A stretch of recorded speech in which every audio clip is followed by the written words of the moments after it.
केरल में ये red alert जारी किया गया। पश्चिम बंगाल की खाड़ी में ये चक्रवाती तूफान आ रहा है। 27 अक्टूबर तक चक्रवाती तूफान मोंथा में बदल सकता है, जिससे तमिलनाडु और केरल में भारी बारिश हो सकती है। आंध्र प्रदेश और उड़ीसा में भी भारी बारिश की संभावना है। पश्चिम बंगाल से उड़ीसा, आंध्र प्रदेश, केरल, तमिलनाडु, इस पूरी तटवर्ती रेखा में इस वक्त चक्रवात मोंथा के असर की बात की जा रही है। रिपोर्टर अक्षय महाराणा की उड़ीसा से रिपोर्ट। जितने निकट अब चक्रवात मोंथा हो रही है, लोग उतना इंतजार भी कर रहे हैं। लोग अब ये इंतजार कर रहे हैं कि कब चक्रवात मोंथा धरती के स्पर्श करेगी और धरती में कहाँ ज़्यादा असर डालेगी। कहीं ना कहीं ये आंध्र प्रदेश के काकीनाडा के आसपास होगी। कलिंगपट्टनम, मछलीपट्टनम के बीच इसकी लैंडफॉल की प्रक्रिया 28 तारीख शाम से 29 तारीख सुबह तक होने वाली है। इसके असर उड़ीसा के साथ साथ तमाम तटीय राज्यों में दिखने को मिलेगा। आपको बता दें कि केरला, तमिलनाडु, आंध्र प्रदेश, वेस्ट बंगाल जैसे इलाके में भी इसकी प्रभाव रहेगी। इसके तहत तमाम राज्यों में बारिश की अलर्ट जारी किया हुआ है। तमाम राज्यों में कई जिलों में बारिश की अलर्ट जारी किया हुआ है। कई जिलों को रेड अलर्ट, कई जिलों को येलो अलर्ट भी जारी किया गया है।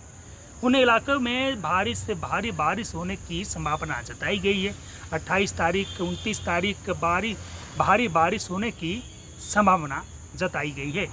कहीं ना कहीं उड़ीसा में लगभग 14 जिले में बारिश होने की संभावना जताई गई है। 29 तारीख तक इन जिला में भारी से भारी बारिश होने की संभावना जताई गई है। आपको बता दें कि ये जो मोंथा है, आपको बता दें कि मोंथा अब आईएमडी के अनुसार अब मोंथा लगभग अंडमान निकोबार द्वीप समूह के लगभग 620 किलोमीटर पश्चिम की ओर रहे।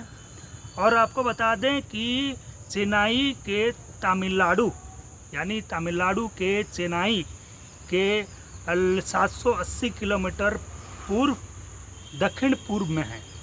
आपको बता दें कि उसके साथ साथ विशाखापट्टनम के लगभग 830 किलोमीटर दक्षिण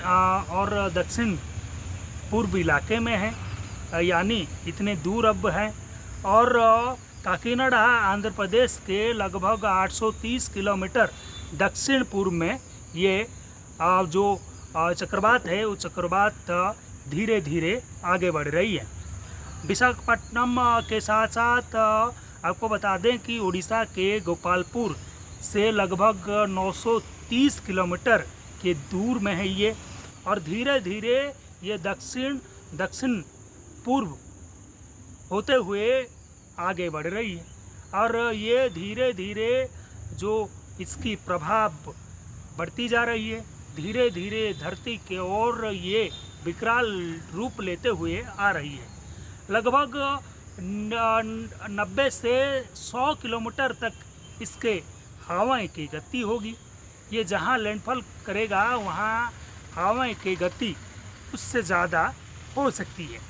और आपको बता दें कि जो इलाके में रेड अलर्ट और येलो अलर्ट जारी किया है, उन इलाके में भी बारिश के साथ साथ लगभग 70 यानी 1 घंटा के 70 वेग में वहाँ हवाएं बहने की संभावना जताई गई है। वहाँ लगभग 50 से 60 70 तक हवा की गति पहुँच सकती है। इसीलिए जो मछुआरे हैं, समुद्र के अंदर गए हैं, उनको वापस लाने के लिए प्रशासन के ओर से कोशिश किया जा रहा है।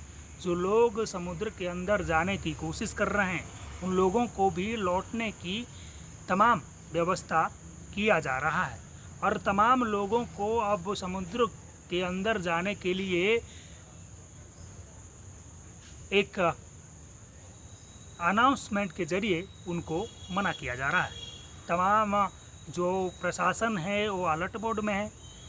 एसआरसी से लेकर तमाम डिजास्टर टीम अब उसी के तहत लगे हुए हैं।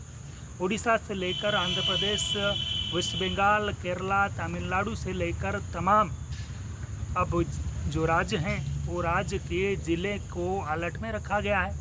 उन इलाके के डीएम के साथ साथ तमाम अधिकारी वहाँ अलर्ट मोड में हैं। तमाम एसटीआरएफ हैं, जो डिजास्टर टीम हैं, उनको भी वहाँ तैनात करने की अलर्ट मोड में रखा गया है और लोगों को कैसे मुश्किलात की सामना न करना पड़े उसी के तहत तमाम कार्य अब कर रहे हैं।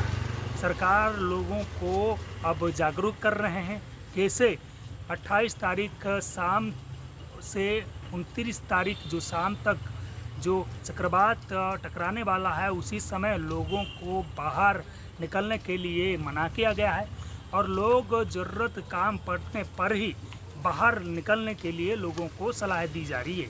तो कहीं ना कहीं अब प्रशासन और तमाम विभाग अब सजाग हैं, लोगों को अब जागरूक किया जा रहा है। लोग कैसे इस चक्रवात में अफेक्टेड ना हो उसी के तहत तमाम टीम अब लगे हुए हैं। उड़ीसा के भुवनेश्वर से मैं अक्षय महाराणा, इंडिया न्यूज़।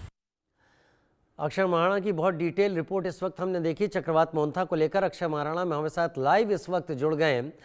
अक्षय, अभी क्या स्थिति है जहां पर आप मौजूद हैं? क्या कह रहा है मौसम विभाग इस वक्त? कितना गंभीर हो सकता है ये चक्रवात? देखिए, चक्रवात लगभग 110 से ज्यादा हो सकती है, जो उसके हवा की गति हो सकती है, लेकिन काकीनाडा के आसपास होने के वजह से ये ज्यादा उड़ीसा को इफेक्ट नहीं कर सकता है। फिर भी इसके साथ आने वाली बारिश कहीं ना कहीं लोगों की मुश्किलात बढ़ा सकती है और तमाम जो तटीय इलाके हैं वहाँ इलाके में बाढ़ जैसे हालात बन सकते हैं। उसी के तहत तमाम जो इलाके हैं वो इलाके को हाई अलर्ट में रखा गया है। तमाम टीम यानी ओड्राफ जो टीम है यहाँ, जो डिजास्टर टीम है, वो टीम को तैयार किया गया है।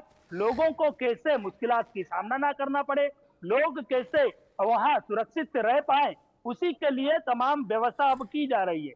लेकिन फिलहाल धीरे धीरे बारिश शुरू हो चुकी है। आज भुवनेश्वर में भी बारिश देखने को मिला, तो कहीं ना कहीं अब धीरे धीरे एक दो जगह बारिश अब पूरे जिले में होने लगा है। तो कहीं ना कहीं अब जितने जिले को अलर्ट में रखा गया है, लगभग 14 जिले को अलर्ट में रखा गया है, तो उस जिले में धीरे धीरे अब बारिश होने लगा है। तो कहीं ना कहीं उन इलाके में अब जल भराव की स्थिति ना पैदा हो जाए। वो वहां रह रहे लोग, वहां जो कच्ची मकान में रह रहे लोग हैं, जो लोग रिहायशी इलाके में रहते हैं, जो लोग रिमोट इलाके में रहते हैं, जहां जो प्रशासन कहीं ना कहीं रोड बाधित होने जाने पर पहुंच नहीं पाएंगे, वहां लोगों को कैसे इवैक्यूएट करके वहां सुरक्षित स्थान पर ले आएंगे, वहां उसमें तमाम जो टीम है वो लगे हुए हैं। तो कहीं ना कहीं उसी के साथ साथ जो पालतू जानवर हैं, कहीं ना कहीं पालतू जानवर को भी वहां से रेस्क्यू किया जा रहा है कि कैसे पालतू जानवर जो हैं कहीं ना कहीं बाढ़ जैसे हालात में, यानी बारिश ज्यादा होगा तो जल भराव यानी बाढ़ जैसा स्थिति, तो कहीं ना कहीं उस स्थिति में जानवर की और जो लोगों की जनहानि ना हो, इसी के तहत तमाम टीम अब लगे हुए हैं। आज भी एक हाई लेवल मीटिंग जो राजीव भवन है